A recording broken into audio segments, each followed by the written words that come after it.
Tuntuma chuan messenger la download dan kan en hawanga messenger a hian music video chu kan download thaya amairo chu la audio hi chu kan download thailo chu wangin la tha tak tak emo engmo thu poimo te messenger ka in thon chuan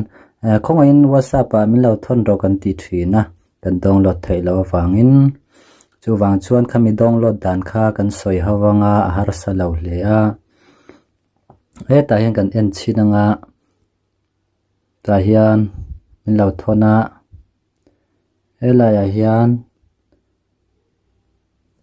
kan play chinang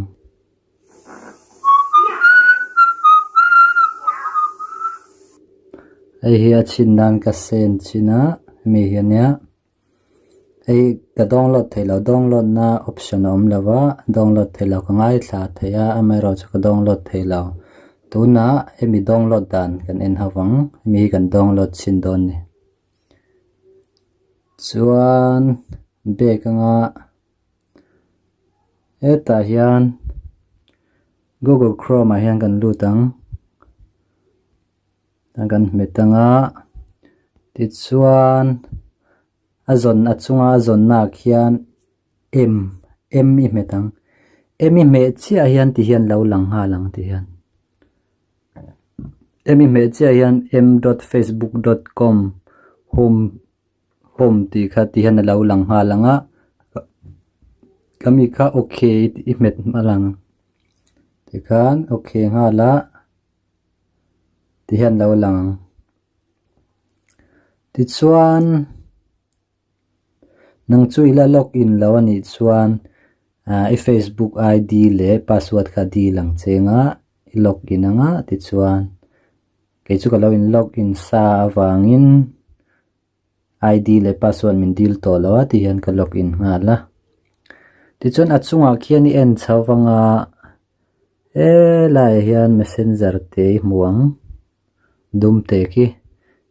kilikang kilikanga ti hian chuan ni china la lai te kha kilik leng ta hian hnuai a hin lo langa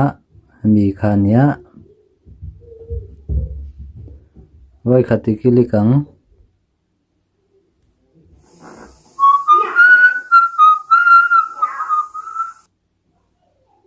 tikhanania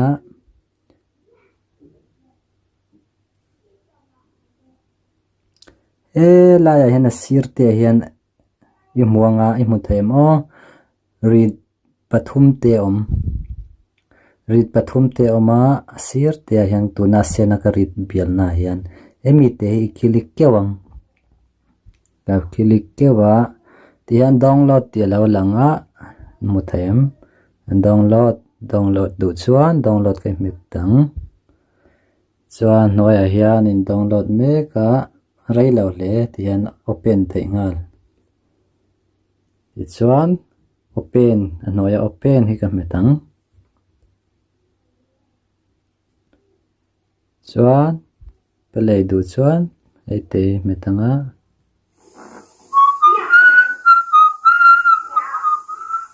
khami te khani ai amang to in om karinga la hrelo tan la thiam lo tan ti in ron soya eng app ma manangai lawa Google Chrome kan lu tanga ol sam em la la thatak tak te thu poimo tak tak in di download du kha ti han ol sam takin i download to don ni